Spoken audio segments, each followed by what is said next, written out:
Umalis na si Kuya Mateo pa uwi, ako naman ay muling naligo at nag-ayos ng sarili. Maya-maya pa ay nagring ang aking cellphone. Pagsagot ko ay si Mateo. Sir, pabalik na po ako ngayon dyan. Pero sumilong po muna ako dito dahil nakabutan ako ng ulan eh. Ang sabi nito. Nag-agree naman ako.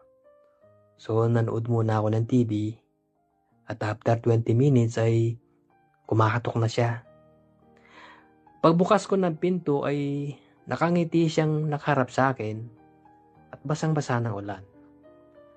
Naka-t-shirt siyang puti na manipis at bakas na bakas ang hulma ng kanyang katawan sa basang t-shirt. Pinapasok ko siya kaagad ng kwarto at hiyang-hiya siya dahil basang-basa daw siya at wala siyang dalang damit. Walang problema, kako. Pero nag-umpisa na ako mag-init sa kanya. Isang lalaking may asawa at anak.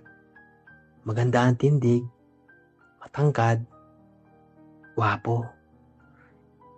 Isang hot na daddy ang makakasama ko na magdamag sa aking kwarto.